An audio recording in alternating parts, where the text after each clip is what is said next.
So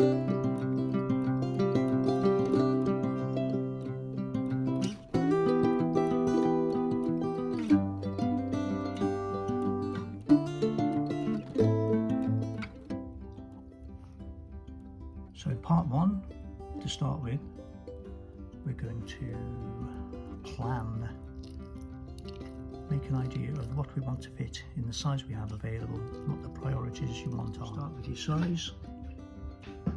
I've got a Traffic and it's a short wheelbase, so that's the measurements I've taken and that's what I'm going to be working with on the graph paper. We now have basic size, roughly to scale, and I've made a list of what I want in my camper van.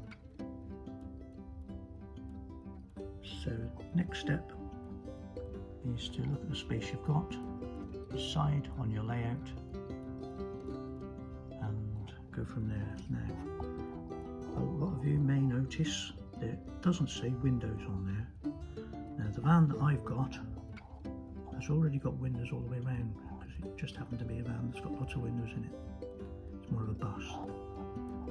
You don't need windows in a budget camper van, especially if you want to be stealth. You can have some little LED lights and that's about all you need really. But if you want to fit a window, my advice is, if you've never done it before and you don't have the tools to do it, pay someone to have the window fitted, and it might cost you £100 more, but you're safe in the knowledge, if you do your research and get it done somewhere sensible, that that window is not going to fly off. I did buy a van once and every time I shut the door went thud, and then there was another little thud afterwards, and it took me a little while to work out that every time I shut the door, the pressure of the air from the inside the van from the door shutting made the side window flap out and back in again. So if I'd left it alone and not realised and been driving along the motorway, eventually it could have come off and ended up in through somebody's windscreen.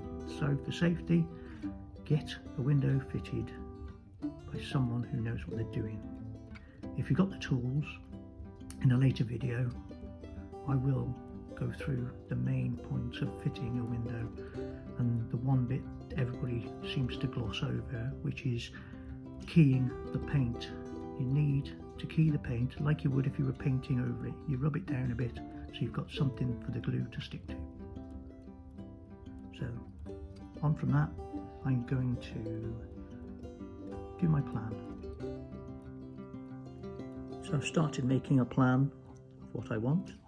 Very simple, we're building a simple camper van. I've added lights, I forgot to add those before. Now the bed, if you're shorter and you can fit, we've got 5 foot 4 inches across from here to here. So you could have a crossways bed.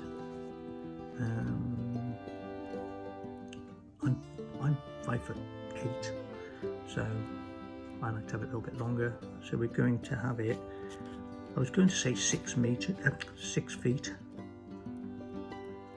but some of the wood we're going to be buying is 1.8 metres, which is just short by about 3 centimetres.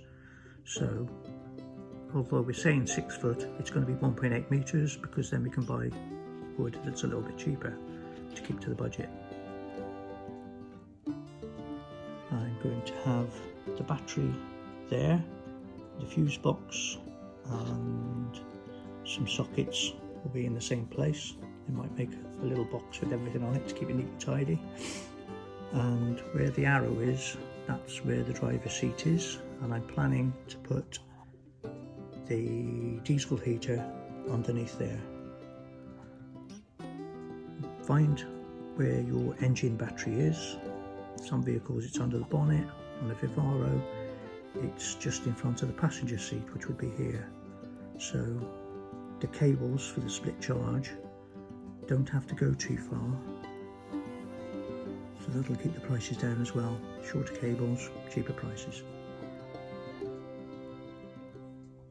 Now the bed size width, I've done that as 2'6". It'll probably be 2'4" wide, and that allows for a 2-foot bed and 4-inch thick padding at the back for a bit of comfort when you're in seat mode. Then we're going to use plywood on the top, sheet of ply, and they come in 8x4 feet sheets roughly. We'll get it cut to fit that, and then the part that's left would be able to use as an extending bed if you want a double bed. And then as they're 8 foot, you'll have a couple of foot spare as well, which we'll use to either make a table or a side unit here. Now I've added a dotted line here. If we went for a full 4-foot double when it's pulled out, that's where it would extend to. A lot of the rock and roll beds you buy for this size van are 112 centimetres, which is generally wide enough for 2 people. And make a decision on the actual width once we've made our side unit. I think it's obviously important to have a side unit here that is wide enough to fit whatever sort of gas hob or washing up bowl, anything like that. You know, food preparation, it's got to be big enough, otherwise there's no point. So once we've made that, we'll make a final decision on the width of the bed, but we're definitely starting with 2 foot 4 inches, and that's big enough for one person anyway. I've been shopping in and priced the prices at a couple of stores, which I will add in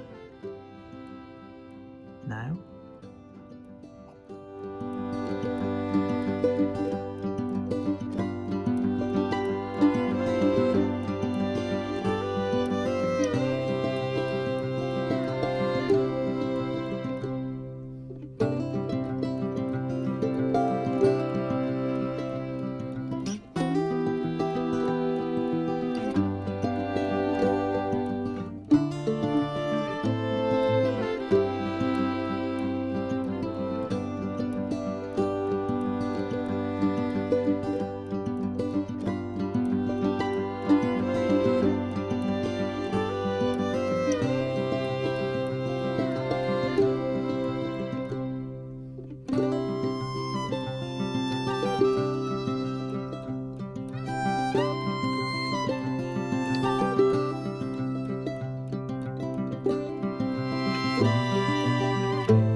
Decided to go with is the base of the bed frame is going to be the 18x44.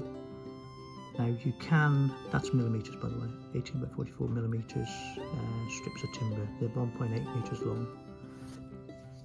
You could get away without using that.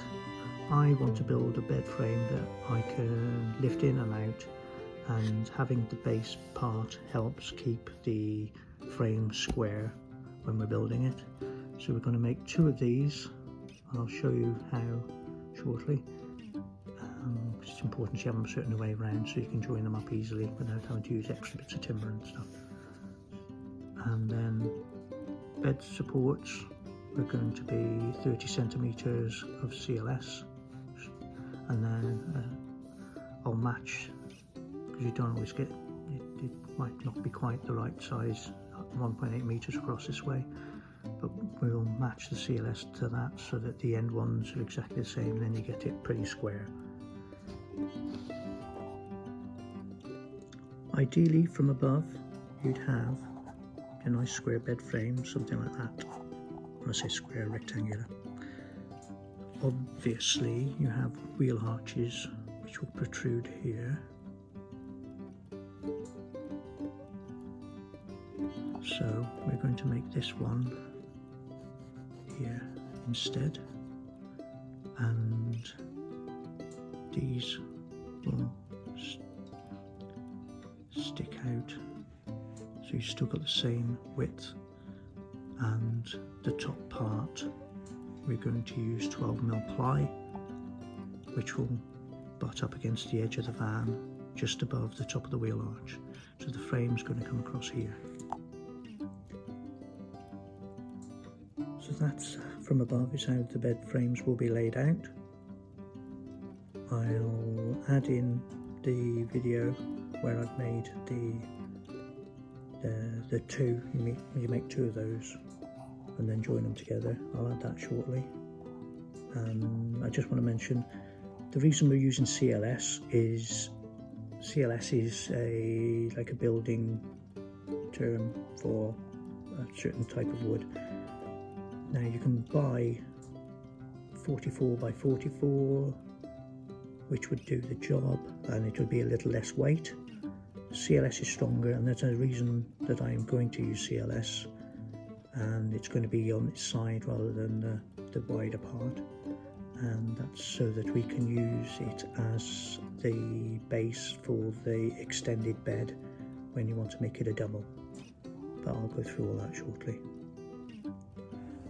As you can see, it's a bit fresh today. Frosty windows. Now, I painted this floor nearly 3 days ago and it's still sticky. Only a little bit, but I'm going to crack on anyway.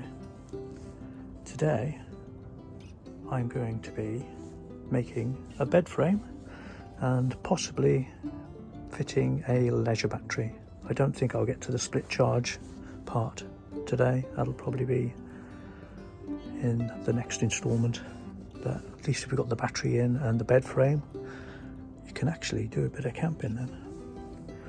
I wanted to do the insulation first, but B&Q don't have any of the bottled recycled insulation in stock near me, so I'm going to wait for it to come in, or try to pick some up if I go on a trip anywhere. So that'll have to wait, and we're going to crack on with the bed instead. Now that's just gone over 10 minutes, that's probably enough for the first video, but I'm going to upload this one now, and I'm going to get cracking and hopefully get another one up today, including a shopping list of the things you need to buy so far. Stay tuned please, like and subscribe, and I'll keep the videos coming as fast a rate as I can. Bye for now.